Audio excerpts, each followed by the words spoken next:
Good evening. Welcome to the exhibition Futures Rising at the Leonor R. Fuller Gallery in the Kenneth J. Minard Center for the Arts at South Puget Sound Community College. My name is Sean Barnes. I'm the gallery coordinator. Before I introduce our artists, I would like to acknowledge that South Puget Sound Community College sits on the traditional lands of the Medicine Creek Treaty Tribes, which include Squaxin Island and Nisqually Indian Tribe. The 1854 treaty ceding these lands is still in dispute. All who are not Salish people are visitors here. With this awareness, we pay respect to elders past and present of the Medicine Creek Treaty Tribes and all Native peoples. Futures Rising is a celebration of Black artists in the Olympia community, curated by Teresa Mamati Yost. And this is the the second installment of Artist Talks here at the gallery. Next week, November 5th at 4:30, tune in for a musical performance and artist talk from artist Travis Johnson. This evening, we are here with Olympia-based arts collective Blackwell Red Thread, comprising artists Aisha Harrison, Coley Gladney, and Shamika Gagne. And welcome, Blackwell Red Thread.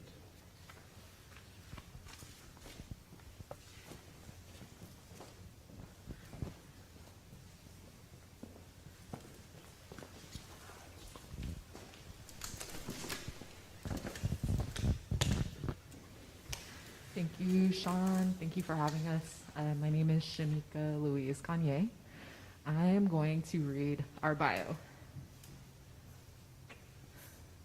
We have been in community and conversation for years. Our relationship has become a kinship. Over the last 2.5 years, we have been meeting specifically to workshop our individual art practices. We are mothers, partners, teachers, and creatives who work in multiple disciplines. Within our circle, we have found layers of commonality that feeds our work. This has gifted us with the depth of collective engagement when approaching each other's work. Within this container, we have formed a collective and installed our first collaboration as Blackwell Red Thread Collective. A huge part of our praxis is community engagement and place-based practice, whether that takes place in the future in honoring our ancestors or within the various intersections we walk. Our hope is to create pathways to new possibilities, remedies, and future in collaboration. Thanks, Shamika. So, should I start by asking a question? Or saying one of the questions that we were going to talk about? One of the questions we came up with was, what's it like being in a collective, and how is it different than your solo practice? Who wants to go first? Okay. So I think as an artist, I think a lot of artists work in, not in complete isolation, but pretty much solo. And so I think for myself, it's really different to engage with the collective, and it brings a lot of, for me, benefits in terms of, when you're in school and you have like a lot of other artists around you and you're studying art, you have critique and you have like peers who are also working in art, but it feels like when you no longer have that kind of community of folks who are working similarly on similar projects, then it can feel kind of isolating or lonely at times. And for me, I think it's really helpful to have someone to know that someone is there and is going to look more deeply at your work. And so for me, it's really helpful to have this group, but also just have community of artists. And for this particular collective, I think being able to work on themes of identity and thinking about our ancestors is really, it feels like there's a warm sort of landing place for some of those ideas, and I also really feel like some of our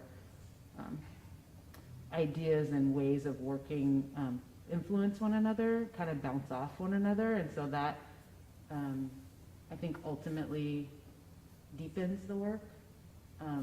But I will say it can be challenging when you're used to working in isolation to be like, okay, it's not just me and my ideas here. It's like I'm sharing these and I'm reaching out, and sometimes that is a vulnerable thing. Yeah.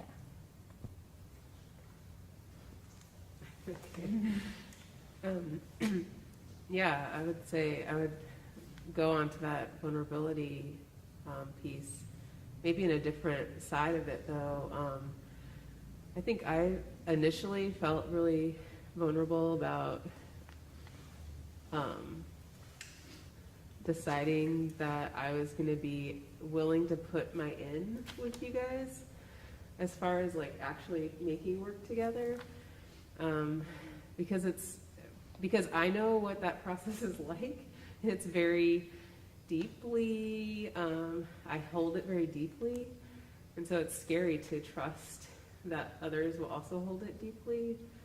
But I think that we, over our years of getting to know each other better and also supporting each other's work, and being really mindful about how we were like working and looking at each other's work, and also other work we're doing together through psychodrama and through singing and just like other things besides just the pure art practice, I think is no longer real for me anymore. It kind of is all, it's like all these things that we're involved in are sort of coming together to be more, it's like a more whole idea, not just or like a whole life, not just you make work and then you go to the next thing of your day. It's like, this is the work, and I'm like, feel like I'm immersed in it all the time, and I feel much more immersed now that we have this space to just, there's like always a project that I'm like dipped into somehow, and I just really love that feeling. Yeah.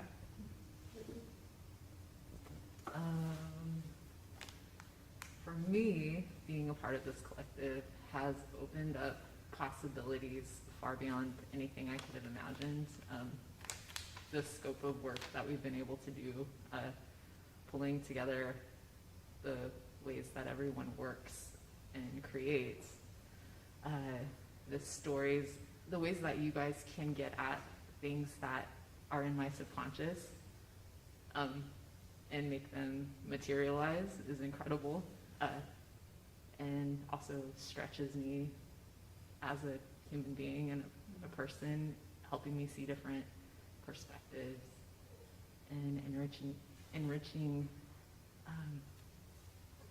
just my offering as a person, but also like when we get together as a collective. Yeah, I mean, we're able to do so many different parts, and these pieces are like literally practices, you know, both like almost like meditations. I don't like using that word all the time, but yeah, and I just really appreciate you guys. Anybody want to ask the next question? Yeah, I actually want to just point out, because you made me think about the difference between doing our solo work and knowing that the collective is there, and then doing the collaborative work, like the installations we've been doing, and how those are, it's cool to have both opportunities, you know, like to know that somebody is like caring about your solo work and that you can like share it with somebody, and then also the challenge of the process of doing my solo work is like kind of messy and, you know, sort of, you know, it is what it is. And then having that process with other people is, you know, something to negotiate, right? And so I've been learning a lot about how to like reach out and really just be honest about where I'm at in my process and what I'm struggling with, because usually I just struggle with that on my own, you know. And now it's like there's a collective, there are people who we're relying on each other, right, for support throughout the process. And so for the Starbridge, and you can show the pictures if you want of the Starbridge over on Capitol 4th. Yep, it's on there, which is up for just a little while longer. Just a few more days. A few more days. Get it while it's hot. It's been up for a long time. So we started that right at the beginning of the pandemic, Yeah. and we met, I think, about it once, which is crazy. Maybe twice. And then we did a lot of the work in conversation, but kind of in isolation. Mm-hmm. And then when we came together to install, and you can advance whenever you're ready to look at some of the other images. What I thought was really fascinating and something I haven't done before is we made a lot of decisions on the spot about where things were going. It took a lot of communication. It took a lot of, I don't know, for me, like just trusting in the process and trusting in your all's vision, which I totally do trust. And it was really a beautiful experience. Just so many lessons I could talk about. Yeah. I was just thinking about that install and how, because of the nature of installation and how long everything takes, we got to have really interesting conversations, and the things that we were actually installing were bringing up things for us, or memories for us, or situations in our lives, and then we got to share those things, and then I found that you guys would be like, oh, I've had this other thing that's similar, or you know, let's talk about what that thing that we have in common means for us. Mm-hmm. And I think that made the installation like hold more, because of the things we were talking about and the sort of connections. And I keep thinking about like that red paint, like that comes back to me a lot, and also like the singing that we did to kind of make the space our space. And there's just so many parts to it, so much ritual around it, that I don't really have with my own practice in the same way. And so I really appreciated those moments. And yeah, It was really awesome to be in those conversations, and another piece would emerge. And we did a sketch in the beginning, kind of blueprinting out what we wanted to put into the space, and it transformed over time. And then by the time we were actually in the space, there were other elements that wanted to emerge. yeah, And just like really listening to that process. And often when I'm working, I feel like y'all work this way too. The work generally always tells me what it wants to be. Mm-hmm. And it's always, I can have a little bit of an idea, but it always transforms into whatever it's going to be. And I've never been a part of a group of people that could follow that in the same way. yeah. And it was like resonating deeply with both of us, or all of us, and we were all in it, and it was almost like creating both like past and future and present all at the same time, and we were physically installing that as an act of reverence and an act of devotion. And yeah, it's really cool. I don't even remember the question, but I think that was the process question. Sort of, maybe. Yeah. Yeah. Do you want to talk a little bit about the content of our work? Okay. That work specifically, or how it bridges to this work? Maybe, yeah. That seems like a good idea. All of us mostly work, a lot of our work is in the archetypal and or metaphors around ancestors and being a part of a long line of people and asking questions about how we got here, what does it mean to be in this form, like what we're carrying, all of these things. And so Starbridge to Your Door is specifically, when you look at it, it kind of looks, the bridge actually actually. It's made out of red twig dogwood and red thread. It's woven on a loom, right? Mm-hmm. Okay, I used to did that. And so it kind of reminds me of DNA. It travels through space and time, so many different possibilities and dimensions. It's made by each of us. We are all part of that bridge and all intersecting in that bridge. And it's what our future generations both walk upon and become. So, Starbridge to your door. Coley created the portals that you would see. And do you want to talk about those portals? Yeah. Okay. Yeah, I think I've been working with a kind of portals in my work for a long time without really sometimes knowing what they are. So I think that's another way that maybe we all work. It's like images are coming and I don't need to analyze this. This will make sense, you know. But when it all kind of came together for me was when we installed, and I realized that we really are kind of hopping into this other space, this otherworldly space, to make contact with ancestors, to get, for me, it's to gain support and guidance. And then I really appreciated that we had this through line of not just going to the past, Yeah. but like bringing some of that forward and thinking of ourselves as ancestors of the future, something like that. So, Yeah, and then Shamika also made this amazing copper moon that's behind the figure that I made, which I'd made before, but we felt like belonged in the installation. So,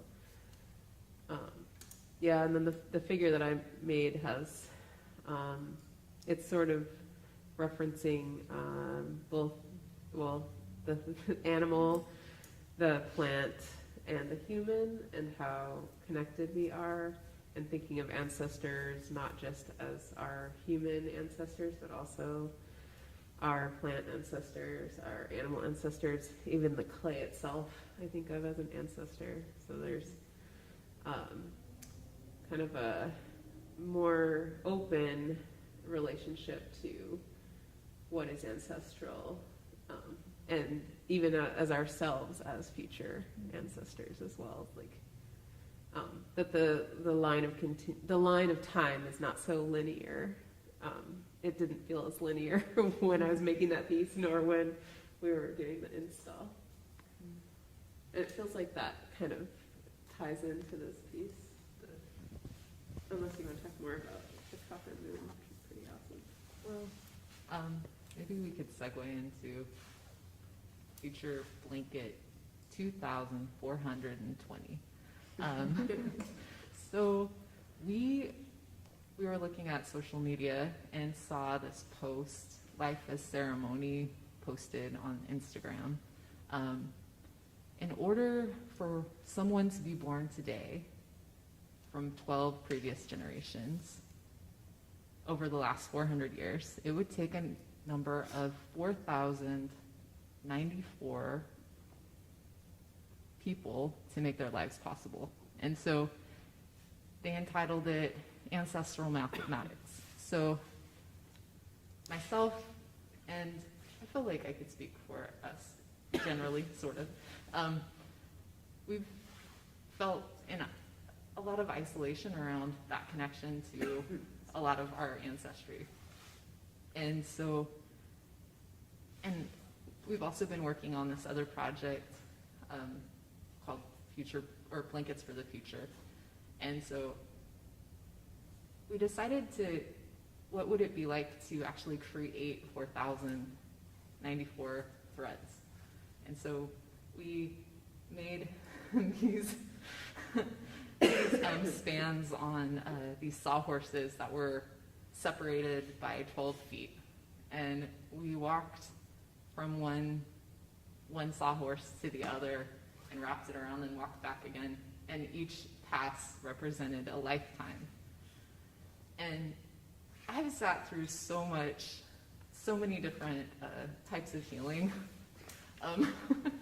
Both talk therapy and, all of these things, and literally making those physical lines of all of those people that made me possible and all the people that I love possible was so profoundly powerful. And sometimes we would shorten the distance by passing the yarn between ourselves, but it was so powerful, and it actually did something that really quieted something in me that's been so loud for so long. And within that process, we also bundled them and braided them and then wove them together. The top is this hoop, and hung them above this well or portal. It's lined with river rock, and the reflection, you can see it's an expansive black water, and you can see those red threads all the way down to the bottom, and you can also see yourself in that reflection. And it's called Future Blanket 2420 because we're thinking about those children that will be wrapped in it in the future, and after we deinstall it, we will be weaving it into a blanket. And so I don't know if anybody else wants to speak to this process, but Can you talk about the knots? the knots. Oh, yeah. So there was this interesting thing that kept happening on certain people, and especially towards the end. There were people that were much closer in my bloodlines.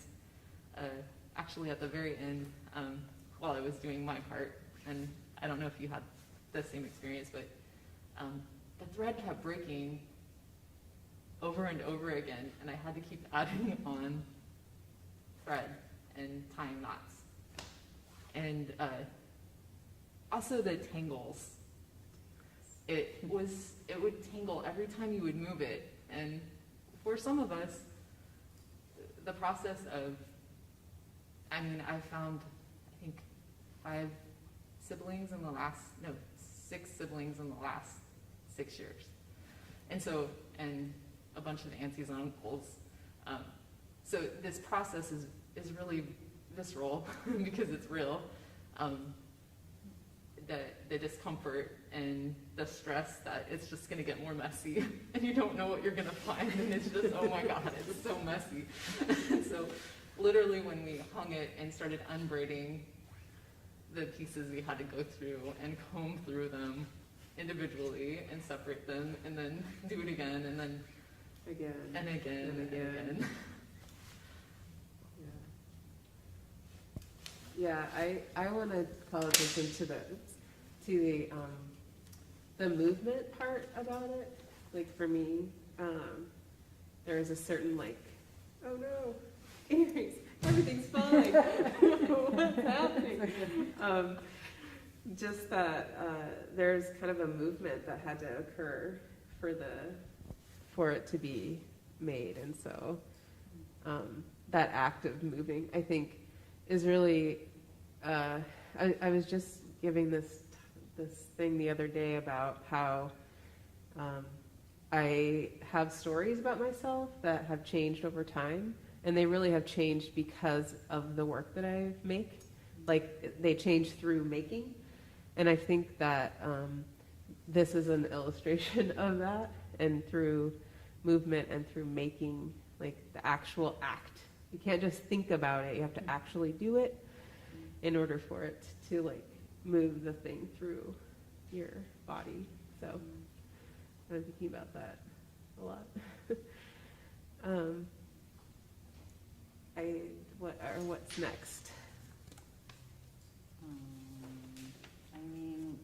If you want to keep the mic and talk about your pieces, I think that would be really cool. Talk about, it's kind of, Yeah. oh, well, maybe, I don't know. We can just keep going. Yeah. We were going to talk a little bit about the impact of the pandemic, but we kind of already did, because really we started being a collective right before the pandemic.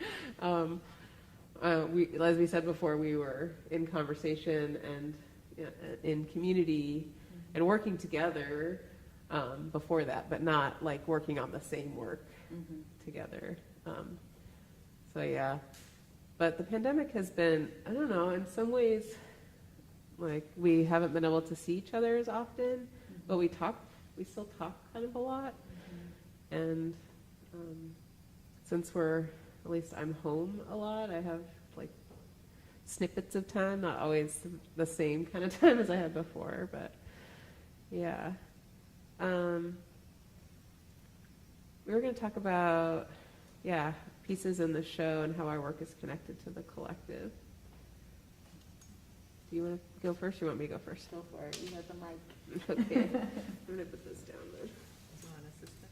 That's all right. Okay, so I will talk about Through first. Thank you. So Through is a piece that I made around the same time as Ancestor One, which is the one in the storefront window downtown, which is only up for a few more days, just reminding you. It's up until Saturday. Sunday we're taking it down. So anyway, Through is, for me, really about, I've been making work that has hair as an actor since I started making work about identity stuff. And so a lot of my hair initially, like a long time ago when I started this, was disconnected from everything.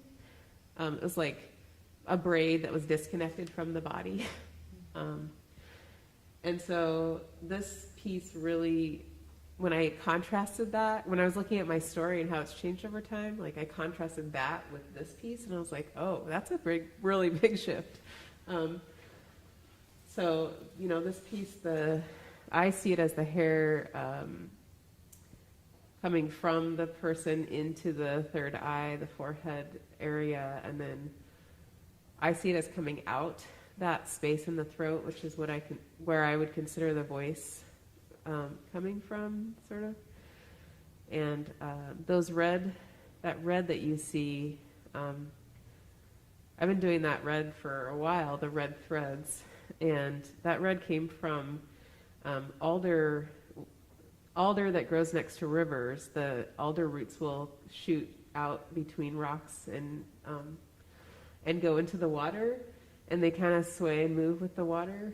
And I was on a hike with my family, and we saw these red things sticking out in the water, and we were like, what is that? And so we scrambled down the bank, which we were totally not supposed to do, and we were looking at these red roots, and I figured out what they were finally, and I've just been really curious about the way that they can teach us about finding nutrients where we need them, and being resourceful, and being able to move in the current, but also being very sturdy and strong, and actually be the roots for a giant tree.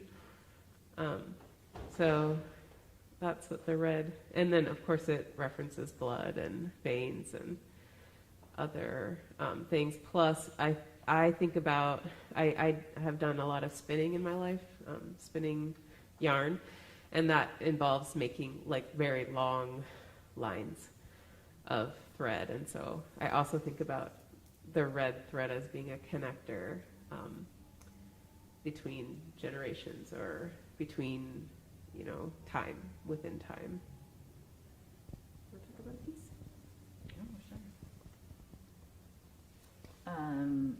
I guess I would, can you cue up the crown one? So I was thinking a lot about what to say about these pieces, and I think one of the things that I'm remembering that I had forgotten about throughout this whole process was that when we first started with the collective, I remember bringing over a bunch of drawings. Do you remember that? Yes. So I brought over a bunch of drawings, and for me it was really I was just making these drawings, and I was like, what are these drawings for? Like, I was really trying to figure out like what to do with them. It was kind of my first time doing a lot of figures, a lot of faces, and I wanted to share them with you too because I really felt like, I just wanted to have them out in the world, and and to kind of like talk about like what could I do with them, because I really respected you and your work. And so I remember taking all these to you, and it was like a collection of stuff I'd been doing for a couple years. And I remember being really like annoyed that I didn't know what to do with them. And I remember, Aisha, you're just like, part of what I found really refreshing was you're kind of like, who cares what they are? You're like, you're kind of like, stop worrying about it and just keep making them, basically. And that was really important for me to like have some faith that I didn't need to know yet what they would become. And now when I look at them, so all of these collages are pieces of drawings that I've done in the past. Most of them are things that I made long before this show was a thing. And so I collaged parts of my drawing onto an acrylic ground, wood panel. And so there's just some continuity there for me about like where we started and now where they're at. And you were talking about the stories that you tell yourself and how making the work changes who you are in those stories. And so, so this one was really, it's called Queen of the Understory. And it's really about, so I started making these when we knew we were going to do the show. So it's pandemic work, And I think for me, what I see, and working really intuitively, not planning all that much, but what I see when I look at the series is some strong figures withstanding, for this one especially, withstanding forces kind of beyond our control, and rooted though, and really drawing from what I would consider like in the understory of like the forest, all of the foundational things like the roots and how the mushrooms are like underground. Yeah, how the mushrooms are under there in their own like networks that we can't even see. Mm-hmm. And so I think a lot about what we can draw on for strength for this one. And then I'll just go through them because it's in there. And then the next one would be the yellow one, which is called Tending to the Fires. And I was doing this like right when the fires were raging through. I mean, there's still some going, I know, but like at the depth of the fires in California and all across the West, basically. And it kind of, for me, like I had been thinking a lot about these natural processes of fire, and even thinking about some of the protests, and thinking about how we can look at those as really like negative things, and because and even the pandemic, it's harm, to humans and animals and the environment. And I was so in need of some kind of a message about those that I thought of this really as like, what are the fires that we need to tend to? What are the things we need to pay attention to? What are the fires giving us? So it was my own attempt to just find meaning in all of the real madness that we're going through. So that's what that one's about. And then the last one that I'll talk a little bit about is this is called Gifts from the Sea. And this is the only one that I really created a lot of the pieces. Some of them were old, but I created some of the sea creatures from. And this one is just about, it's about our environment, and it's about honoring and valuing the animals and the sea, and more, and maybe even deeper than that, it's about like finding our places of comfort where we can, and maybe it's just that like shell you picked up at the beach today when you were walking, and that is something, I don't know, that that can sustain you. So I think altogether the collages are really about, for me, and during the process, they were helping me deal in a big way, and they're kind of about how we can reach down in the well, as we talk about, and bring up strength and things that can keep us going. Can you go to the I don't know what you called the one with the hair and the roots.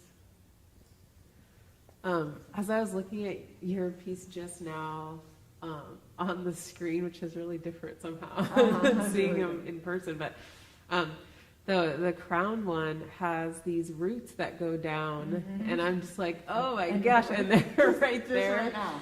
Wow. Yeah, I just didn't see like those. There's just something so interesting about that. Yeah, see, look at that, and it's like even looks like that center part even looks a little bit like the spinal column. Anyways, it's fascinating. It is. Fascinating to see how connected, and also maybe it's like ways that we're connecting are connected too, because this piece for me is really about those roots reaching down. I see them sort of growing off the pelvis, again tying the plant with our own bodies. And then, so those are growing towards the ground. I see them as sort of the red thread, only a little bit pinker, a little fleshier.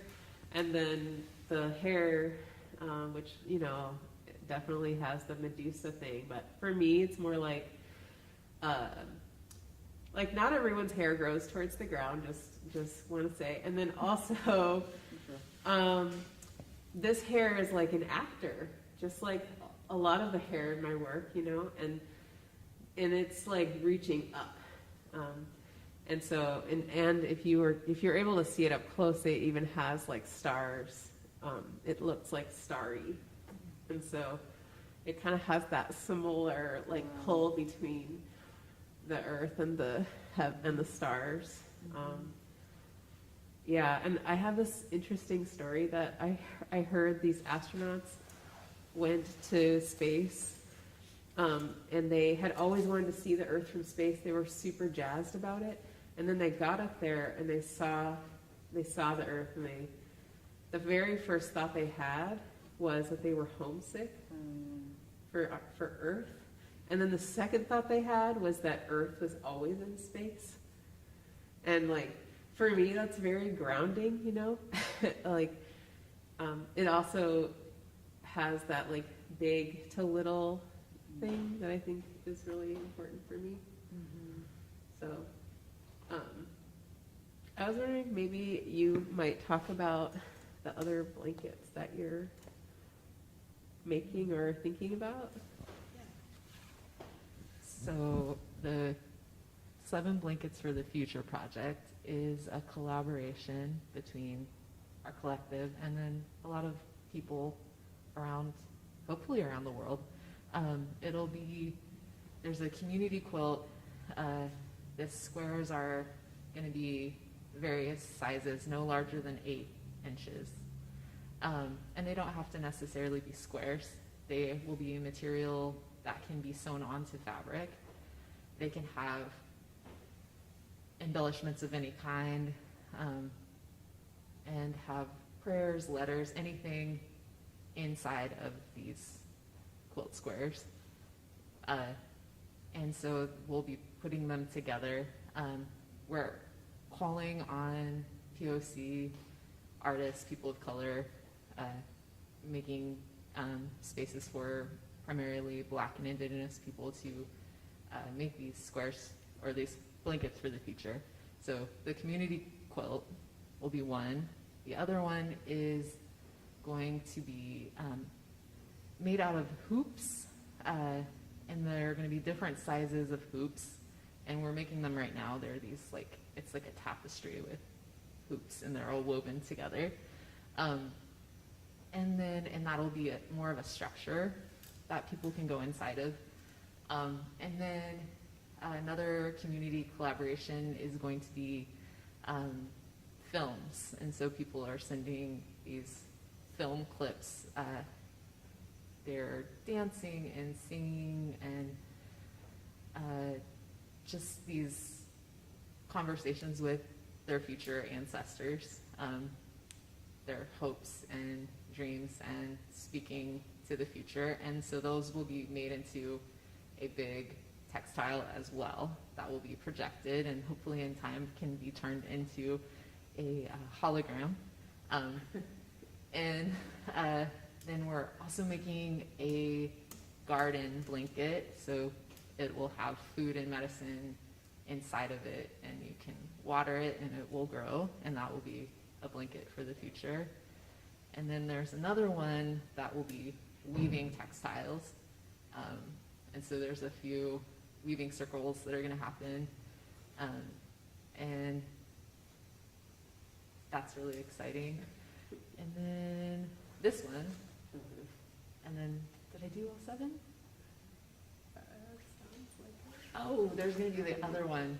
It's going to be hide and masks. And the masks are going to be positioned where you can put your face up to the masks, and they'll be all over the blanket. And so it's kind of like, yeah, anyways. That one's going to be pretty cool. But we want to invite people in the community to participate in this, and you can contact our website, www.blackwellredthreadcollective.com, and ask for more information. Is there anything else? Am I missing anything? I don't think so. Do we have, yeah. I really want to hear more, Aisha, about your process with the names. Tell the title of it and talk about your process. Okay. So this piece is called To Name a Few, and I actually have more of them. This is the ones I could fit sort of in the space the way that I wanted it. I have more, and more to make as well. And they are, could you go to the details so people can at least see? Yeah. So they are, there's a name in the middle of each one. All of the names are of Black women, girls, trans folks, who, well, there's different shapes, and the different shapes kind of signify different things. So the squares represent or are honor people who were killed by the police or state violence. So you'll see those throughout the quilt, or the, it's not a quilt, although it kind of has a quilt vibe. And then the circles are folks who are alive and that I want to also honor. And then the diamonds are for people who I would like to honor, but also who have passed, but maybe not because of state violence. And so you wanted me to talk about my process with that? Well, I started out making the squares, and I spent a lot of time reading about these folks' stories, and I got the information from lots of different sources, like finding these folks. And yeah, reading the stories was interesting and really painful, and I had a lot of feelings around it. A lot of people talk about, like, you know, the unarmed Black person who gets shot by police, and I was finding a lot of these women and trans folks were not unarmed. Some of them were armed too, and it sort of like just made me think a lot about that and this this value that we place on like being unarmed and who like deserves to die and who doesn't. It really made me think a lot about that. And also reading the stories, there's just so much domestic violence and so much mental illness that I noticed. And as I was working through these, I was like thinking, I also really want to honor people who are alive too, because there's just so many people to honor. And I felt like these drawings, just the way that they came about was very, I would just sit down and look at this person's name, read something about them or know something about them, and then just start the drawing. And it was a very organic process. There was no planning ahead of time except the shape. And so the living ones came into being, and then as I was honoring or drawing those, then I would actually call or get in touch with some of those people that I knew. I'm actually going to extend to even people I don't know and say, your name was given to me, and here's your circle. Would you like to, put somebody else? Would you like me to honor somebody else with this drawing? Or even maybe expand it to like have other people draw and make, this whole gallery could be full of these drawings, more than that. Hence the to name a few, because it's not that many people. And there is really a lot of amazing Black women and trans folks out there, and girls. And then I was like super bummed out because some people were not alive anymore, like my grandmother. I really wanted to honor her, but she wasn't killed by the police, so how do I do it? And so I called you guys, and I was like, what do I do? How do I do it? And Coley actually was like, just turn it on its side. It's a diamond. And I was like, oh, brilliant. So that's what happened. So that's how the shapes came about. And then I wanted them to be sort of like a grid shape, but then I put them up as a grid and I just like could not stand it. It felt so rigid and institutional or something. There's something really yucky about it. And so I just took them all down at my house. I just only have like a small set of them up.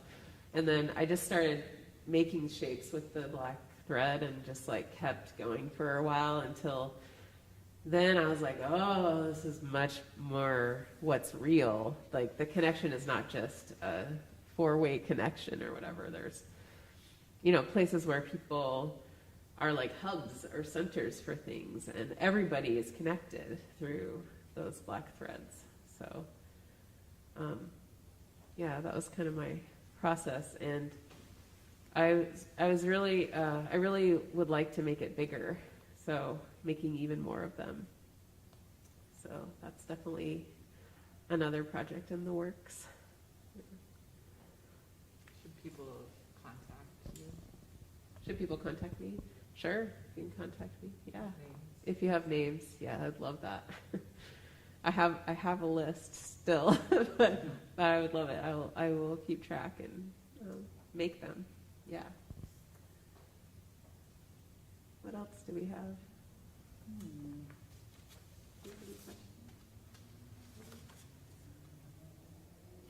Maybe. Okay.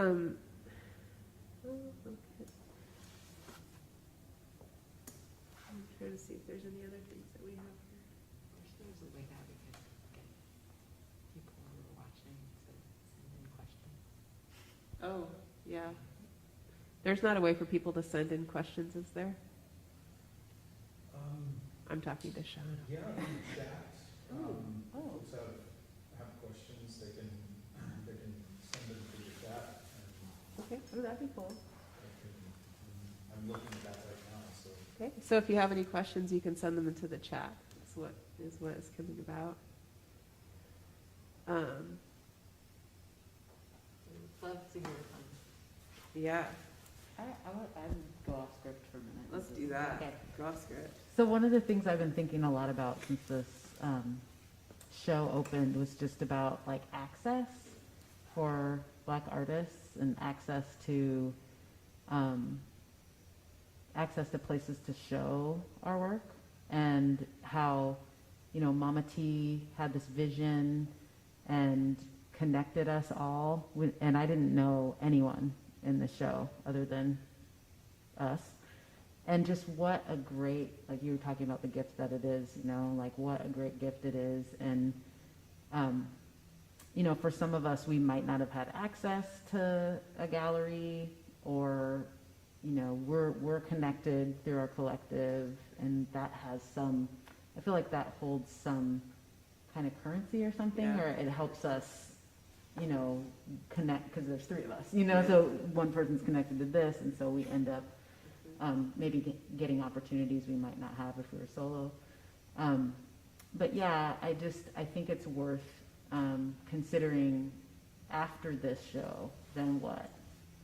Not just for us, but like for Black artists, especially at this time when we're, when a lot of people have opened their eyes to, you know, so many things, and that this work is really, for me, has been really impactful to take part in this and be in the space. And we're walking around before this, and I was just like, wow, you know, when we first started, when we were hanging stuff up, I didn't really know about the artists. It was really impactful then, but now that we've engaged with the other artists a little bit, and there was the opening and knowing more, it's really deep work. And the importance of our work and these voices being listened to and heard in other contexts. And, you know, love galleries, but they're not the end all be all. You know, one thing I like about our other work and about some of the stuff that you're initiating, Shamika, is like it's community work, and people are likely to participate in it and see it, people who wouldn't normally go to a gallery. And it feels like it's been time for Black artists to be able to show work in galleries and to be invited in, you know? So I just wanted to say that out loud.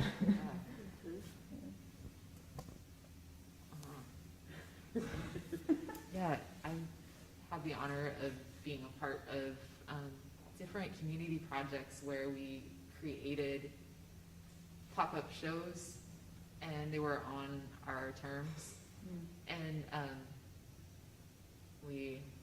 so again, if you're out there and you want to be a part of community-based practice, or bringing your work into a space with other people and being able to talk, and I feel deeply that also not only we communicate with each other, but our work communicates with each other, and our ancestors communicate with each other. It's just a big thing. It's big. And so if you want that to happen in the Pacific Northwest, why stop at Olympia? Yeah, contact us, because that would be fun. And yeah, I think we have enough support to figure out spaces and places, and also just more, I don't know, I've even thought about like outdoor hangings, you know, and things like that, like just different unconventional spaces that we could work. It'd be really fun. Yeah, and I kind of think the blankets will, like, especially the hoops, I'm working on the hoops part, and definitely feels like that piece in particular is going to be one that could be outside and be pretty awesome. Yeah. The hoops piece sort of came about because of the future blanket that's in the gallery right now. Shamika had tied and woven all of the threads to this hoop, and they walked in the door, and I said, "Oh my gosh, what's that hoop?" It was funny. And so then we just were like, "Let's do the hoops." So that's how that happened. I feel like a lot of our things have sort of happened that way. You know, we'll be like, "I like that, and I like that, and let's put that together." And what happens if we You know, what do we bring in the salt? You know, what does the salt mean? Well, what did it mean before? What does it mean now? And I just love how that, like, the way that we can, you sort of talked about this earlier, but the way we can move things through pretty quickly because we have like this sort of current of understanding of where we're at and that deep well work that we all do. Well, I call it the well. Not everybody calls it that, but we all understand what we mean. Yeah, there's something about that, like, ability to just sort of tap in and move the thing where it's gonna go. That's pretty inspiring, and it's fun, and it's hard, but it's really inspiring, I think. And to imagine like these giant pieces that Making Myself would have been kind of completely improbable. I won't say impossible, but improbable, and the ways that the things go together is definitely improbable. So, but I love that about it. It feels really generative for me, and being in that space with you guys. Thank you. Yeah. Do we get any? We got any questions, or should we? I don't see any questions. Okay. I don't know if I can be heard through the feed here, but I had a question. Yeah. I was hoping you guys could talk a little bit about just place in terms of this piece, the Futures blanket, will no longer exist like this. And you talk about movement, Aisha, and how these, I wonder if you just talk a little bit what the role of place and site-specific work and how that contributes to the making. So Sean's question is the role of place and how that contributes to the work, and site-specific work. Yeah, Cool. the process and the meaning, how that informs, ideas about ancestry and like Polly said, the gallery is very specific place, Yeah. and it has a long history and narrative, but then moving out of that.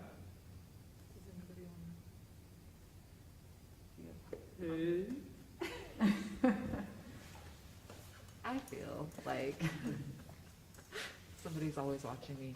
No, I feel like site-specific and making installations for specific spaces really makes myself and us have to be very adaptable.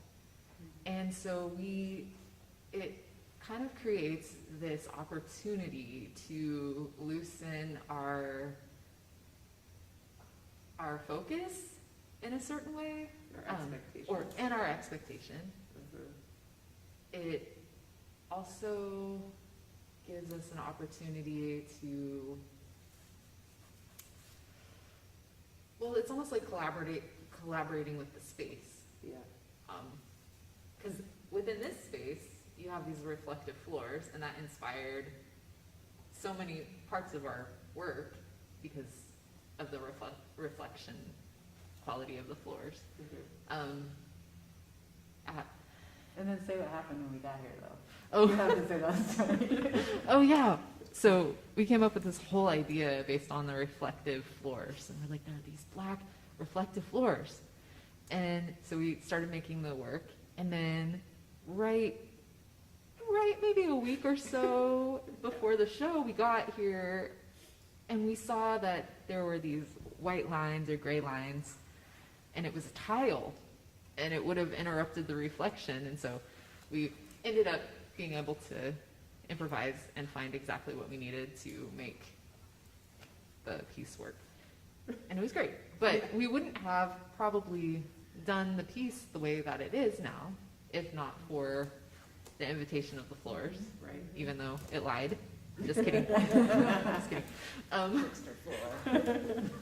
then it was interesting with the Windows project, at least for myself, thinking about it, it's this space that has been empty, think right when I moved here in 2003, there was some furniture. It was like a furniture store or something. And then quickly it was closed down. And ever since then, it's been empty. And then every once in a while, there's art in the windows, but not always. And so it started, I think what was it? The Olympia Artspace Alliance? Artspace Alliance started doing more regular showings, and they invited us to have our work there. And it's one of the few spaces downtown where there's covering or any kind of shelter, and so people congregate under there to stay dry. And it's also, oh, cool, we got three questions. oh, cool, okay, So, here we go. okay. Is Wait, that okay? no, let's finish. I'm gonna finish really quick, and then I'll take your questions. Thank you. But it's just such an interesting, there's this like ancestor standing at this window, and there's reflection, but you can see yourself and you can see her at the same time, and you see those stars. And for many of our ancestors, like the stars are our ancestors, and so there's just this really interesting invitation, and like she's holding people, and all kinds of people sleep there and walk there and hang out to get out of the rain and are held under the space. And I think that space was a really beautiful invitation for us to be able to work. It's super long and narrow, and so it created a lot of possibilities. I think, the narrowness of it, but now that it's there, it makes perfect sense. Right. Yeah. Yep. Is there anything else that you would want to add before we get to the questions? I guess I would just say that I feel like even my work that's not site specific is always has, I love having the space, at least where it's going to initially be put in mind. Because it feels like I'm always thinking about how it's going to be, like live in the space. Because I think these things are living, they have a life. And so I appreciate that, and that we were able to pivot when we need to. Like when we got to that narrow space downtown, we're just like, wow, this is really narrow. Like so far, so narrow, we have to like take the curtain back so we can actually move around. So many metaphors. Yeah, so many metaphors. Use that. So, What do you Yeah. got, Sean? So this first question comes from PSBA Media. You talked about deep well work. Is that a form of meditation? Could you explain it more? okay, well, I'll start because we all have 3 different ways of doing that. So my ways come from a tradition called Progoff intensive journaling, where there's a metaphor of a well, and it's sort of a meditation. And then this is how it started anyway for me. And I would go down the well. It's like this journey, and then you get to the bottom of the well, and then something happens that you already have an idea of what you want to kind of address down there in the well. I just say down there now. But now it's more of a sort of a quicker, I don't have to do the journey, although I do still go down the well, but it's so I can sort of drop into that space very quickly. I don't have to spend time getting rooted and grounded first. I can just like move right into it. So, and I also do a process called touch drawing that Deborah Clough-Chapin sort of originated, and that's sort of very similar to the Progoff journaling method, except that it's a drawn way. So it's a way to drop in that's very tactile. So I have those 2 methods, and then they go back and forth. So I'll do Progoff, do some touch drawing, do another Progoff, and then go back in the different way. So it's kind of this process going back and forth. And then a piece will kind of emerge from that, from talking to whoever's down there. Who wants to go next? I remember when you took us through that process a couple times when we met. Progoff or the touch drawing? Program. Progoff, yeah. Well, and that's We've what done I was that. talking about. And it's such a great, I feel like it's such a great way to just like touch the deeper intuitive parts.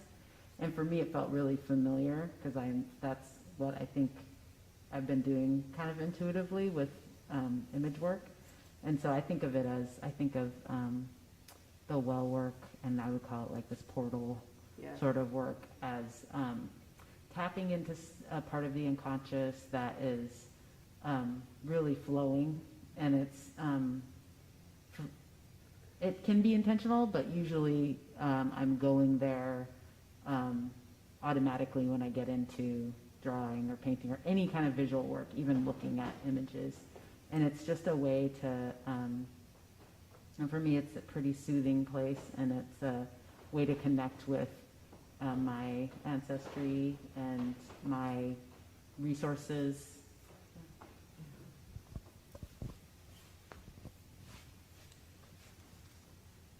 What is it for you, Shamika? Well, it's our open moment. I know, I can't do it. I was gonna try. I think it changes, you know? I think it's like these moments where I'm like praying or talking to my ancestor or the creator, or yeah. And then there's sometimes where I'm just working and I'm carving and things emerge, and it's understandings or things that I don't necessarily know about, and then later on I see them reflected in conversations or I don't know. I don't know, what is Leticia say? Telly? Taylor. Yeah. It's like, yeah, I think a lot of times the Western approach is to like, you have to see it, and I mean, people have like, you know, different types of spirituality or whatever, but like there's so often we're communicating without ever speaking. And you know, when I move through spaces, I mean, everything's talking all the time, you know, and most of the time we're not quiet enough to listen to anything, and because we're so busy and our brains are doing this like really loud thing. But yeah, everything's so generous. Yeah. A lot of, yeah, so. I also want to say it's there's an element for me of lack of letting go of control that I think is a really important part of that process. And I've done it, I've taught it a lot too, or like led people on it, and it's sometimes really hard for people to like let go of controlling what happens or what comes up. Yeah, I think kids do it really easily. I have a 5-year-old, and I feel like that's the world that they live in, you know, where maybe the world of the imagination and the world that's less linear, and it's not as scripted, not as necessarily verbal. Or if it's verbal, it's like, sounds. So, yeah. Is there another one? Yeah, we actually have a few, and in the interest of time, I want to double up two of these questions because they're both about material. So Art of the Budget asks, would you be interested in talking a little bit more about material? Are there particular materials you were drawn to? And if so, could you talk about how it informs your work? And the other question that I want to just kind of put it adjacent to this is, could you talk about the salt cones in the Windows installation? So they both of those. Let's start with the salt. I'll start with the salt codes. So I used salt a long time ago in my work. Well, not that long, but you know, a long time in my art life. And it had a very specific meaning. It was a marker of privilege, or a residue of privilege is what I called it then. But in the window, it has like not that. It's not about that at all. For me, it was a way of salt is like a protector or a barrier, or not a barrier, but like a protector, a protecting realm. And we had this idea to make these salt, these piles of salt, but the piles would spread really far, so we had to, I made these more rigid forms that then the salt got packed onto. And they really, to me, like ended up looking like kind of mountain peaks or mountain tops with that little like almost like snow, but it wasn't snow, and it's sort of crystals. So I love that part about it. And I think crystals are or like rocks is definitely a part of our work. And so I think that came into it as well.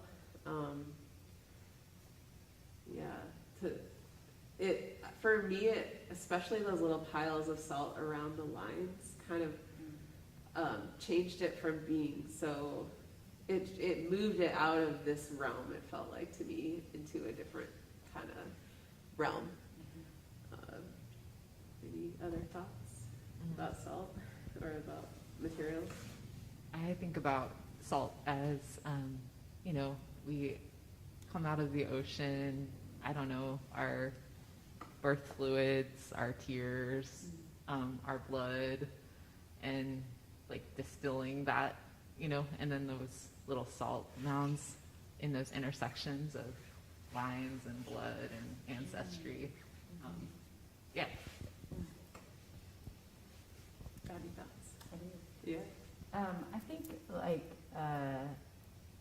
when we went through that process of doing the salt and getting the salt there and all the salt, I remember there was a question like, what is the salt about? Like, I just want to highlight that sometimes you don't know what it's about until you're like doing it, and then afterwards, or it turns into something different. Mm-hmm. But I've come to think of it as like, there was a way that we were like purifying the space. Yes. And we did so many like actions and things to make the space be able to hold what we were trying to have it hold. And the salt, I think, was a really huge presence in that window. And people who have gone by that window, that's like the first thing they always say, the salt, like what is and they have questions about it. And I love that it's enigmatic, it's like really reading as different things to people. I love that.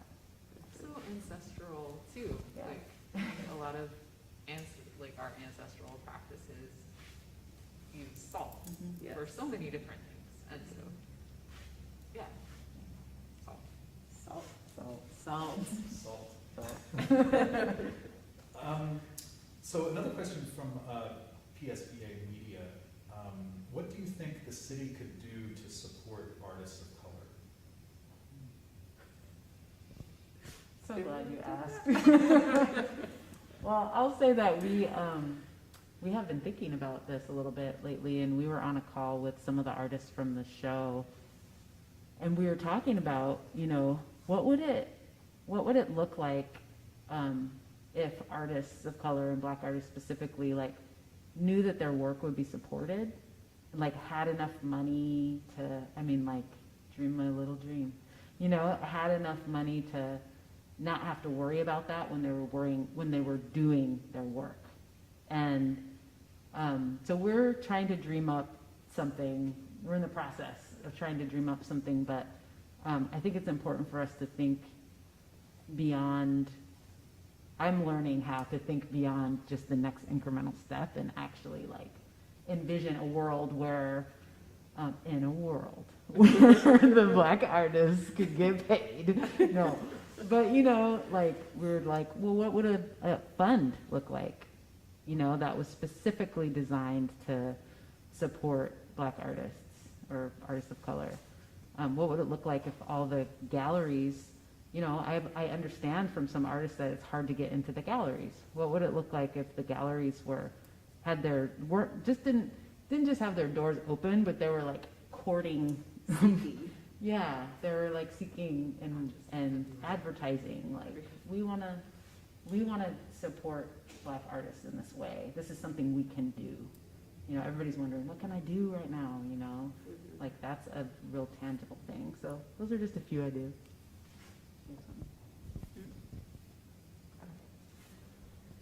I think working in other intersections of my identity, I see a lot of philanthropy and money and things being thrown to certain communities. I think that specifically, if the city really wanted to get serious about supporting Black artists, I think maybe having a community dialogue where you invite people to come, you pay people to come, you ask people what they need, like what we need to actually have, like what does it mean to actually be supported? Like for every community, there's different resources that need to happen, different things that need to happen. And so like having the city ask and have a community dialogue, or even a space where we can send our requests to. I think resources are a big thing. Space is a really big thing. I think it would be awesome if galleries and different, institutions didn't want to just have our voices heard at certain periods of time where they're like, I don't want to be seen as a racist or, anti-Black, or I think also if, the galleries and, institutions, college institutions just didn't want to have people being seen during February, I don't know. I also think that there's a lot of barriers to getting into places like a gallery. Even though galleries put out these calls, like I know this gallery puts out a call, knowing that the galleries put out a call is one barrier.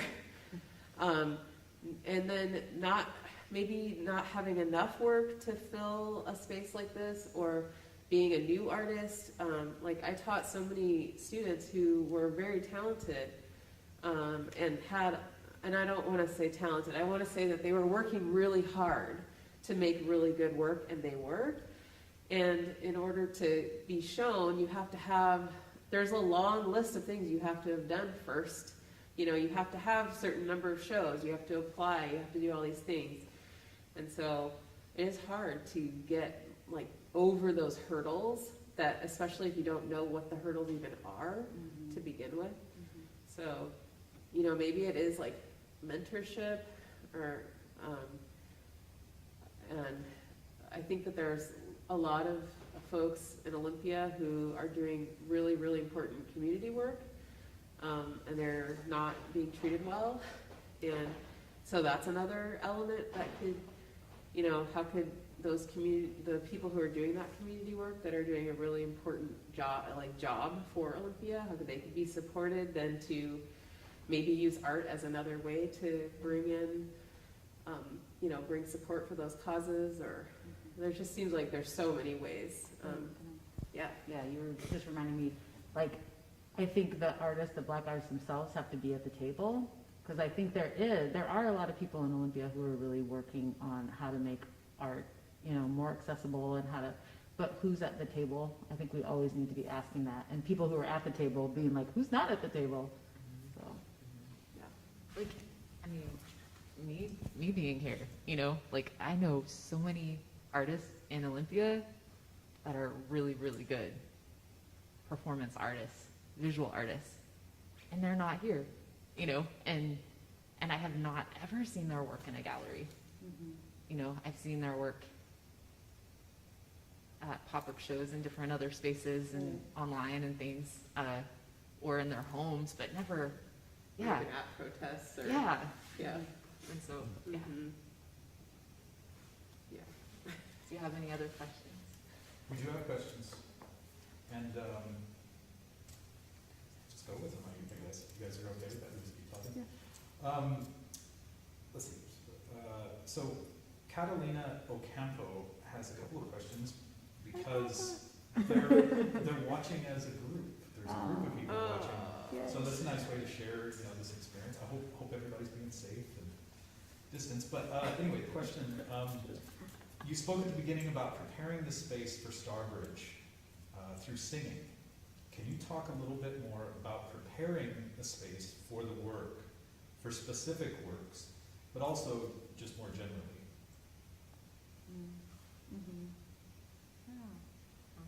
Do you want to just describe what we did? Yeah. A couple of things that we did. Okay, so we swept.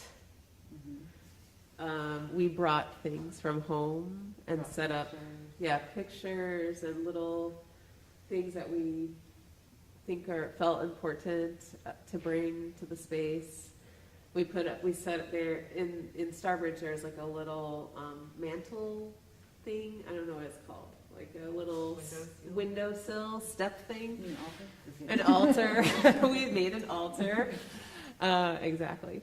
And then we invited everyone else to leave. Yeah, that's part of it. And then we sang.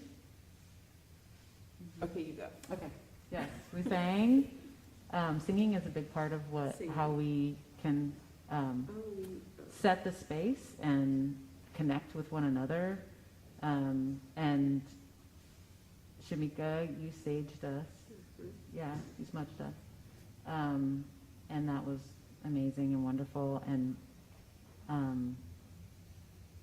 I think just clearing a space. I mean, we don't know exactly what was going on in there before. And energetically, sometimes you can feel that it's not clear yet. And so I think for me, space is really important. And, you want to just invite the energy that you want in there and sort of ask the other energy to go, and I think the tricky part about that was it's a huge vacuous space, like behind the curtain. It's actually really big. It's got a bunch of Christmas stuff over there, but so having it delineated like that with the curtain was actually really helpful to keep what we wanted in. And then I think even for here, when we were installing the red threads, we had some time when all three of us were here placing the stones. There's a lot of combing that had to happen, and I felt like the rhythm of that. There's something about like repetitive interactions that I think is really important, at least for me, to like move through a thing and have a space kind of relax into having the thing there. So there's so much repetition, I think, in both, in the two pieces that we made and the work I make in general. So the combing feels like a thing. I don't know, just the process of installation itself too feels like a thing. Like even before we came in here to do this tonight, we were like out doing a prep for our own, singing, smudging, prayer. So yeah, here we have. Another question from this group. More curiosity about the salt in relation to clay, sea, and earth, and how those two relate in your work and how that's evolved over time. I just want to, I'll just say that I think you were talking about how we work similarly. I think it's that we have this trust and kind of, it's like a deep intuitive sense or something. And so when you work with people who are like that, it's a little easier to just go swiftly. Yeah. And I think one of the things I do appreciate about you too is that you're connected to the elements in a way that feels really authentic to me. And so like when I'm thinking of that question, I automatically always think about your work, like both of you and our work together. And for me, it's not even trying, but I'm always connected to the sea and the earth and the other elements. They always come in. They're just like always there. And I don't know if you can like engineer that as much as like we were born, like we meaning us and other people who do that in their work, like we were born knowing that we're a part of that, Yeah, super connected. The salt came into my work originally because I heard a thing about Lot's wife. I had been putting white on top of my brown clay for a long time, and I tried all these other white clay-like things, like things that are acceptable in the clay world to put on top of your clay, like other slips and glazes and clays and things. They just never felt right, and then I read the thing about Lot's wife turning into a pillar of salt after disobeying God. And then also I saw Baja Ireland's work, or Erland's work, and she coats things in salt. And so, I don't know, there's the two things like mushed together to be the white coat on top of the brown body. So, So the color was important too. the color was very important. But then I started thinking about salt. There is a thing about salt being like, if you're above the salt, it's a certain class designation. But then in this work, it's changed so much for me. And I actually I don't know if I can see it that same way that I used to see it. It used to be like an element that I could just use and it wouldn't have necessarily that more spiritual reason. It had more of the human reason, but not the earth reason. And now it has the earth reason, and I don't think I'll ever go back to the other reason. Interesting. So Wow. that's how like stories change over time by doing, right? Mhm. Yeah, that's so interesting. So I've got one last question here, and you all have kind of talked about this a little bit, but we get a little more specific. Also in the collective, thinking about the elements of earth, fire, air, water with relation to the ancestors. Does anyone want to say more about connecting the elements to ancestry? No, I was also looking over in that direction. Well, when you think about your mother carrying you in her womb, when you think about all the plants and everything that supported her life to support your life, those are some of our first ancestors. When you think about when you go back into the ground, in the West, we put people in concrete boxes now, but we're supposed to be eaten by the trees and everything to go back. When you think about the ocean and her tides that pull you in and bring you back, and you think about the way that the stars dip right into the ocean, and you think about the stones that hold the mountains, and how many ways that we are both a perfect reflection of all of those ecosystems and those systems that hold everything that holds us, and they are our relatives. And when you think about ancestors, when I think about ancestors before that separation, before colonization, before somebody came and told my people that we didn't know what we were talking about, that we didn't know how to take care of the earth that took care of us,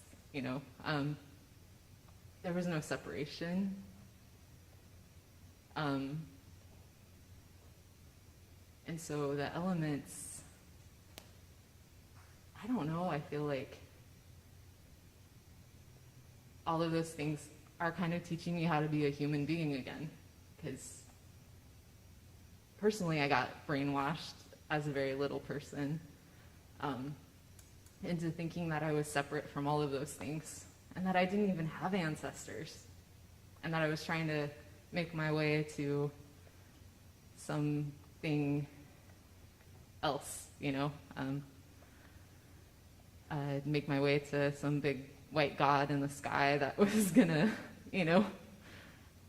and all the people that were telling me how to be were all white, and it was just the perpetuation of that erasure, that colonization, that whitewashing. And I think, when I think about elements and ancestors, they're one and the same. And rambly. You're here. Yep. So I think that concludes our time. And There's one more. oh, there's one more That's- question. One more? Okay, one more. One more. So this question is just how can we engage? This is also from Catalina Ocampo Group. How can we engage, support, and connect young Black and Brown artists in particular?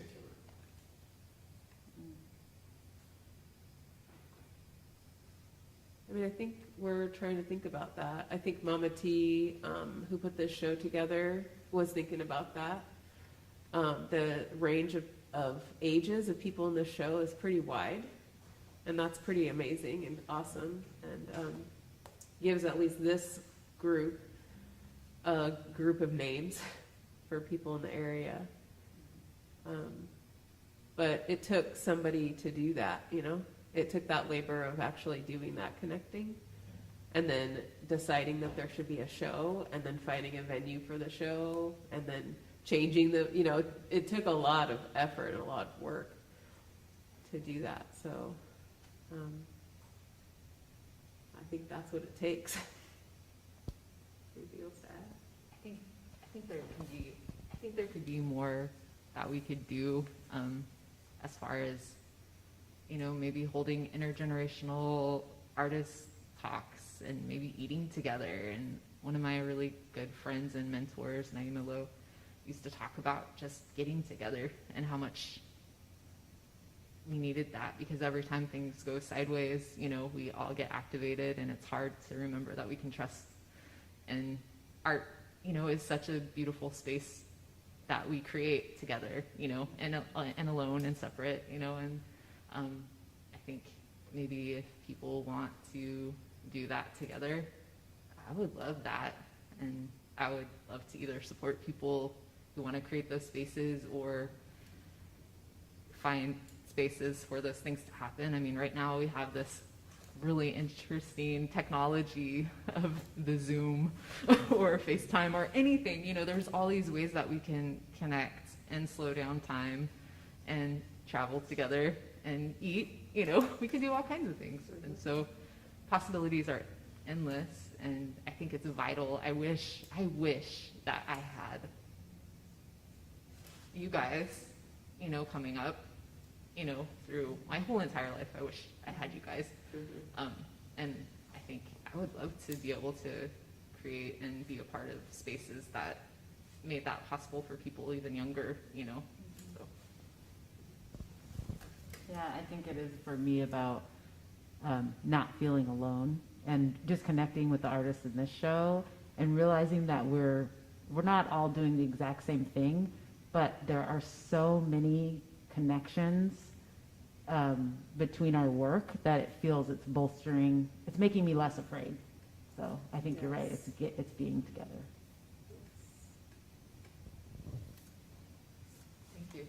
Yeah, thank you so much for joining us. Just a reminder, this show goes until December 11th. December 11th. You have to make an appointment online to be able to see the show in person because of the vid. And that's just at our gallery website. And you go to the gallery website and you can make your appointment. Also, the piece downtown will be up in the corner of 4th and Capitol until Saturday or Sunday morning early if you can get there.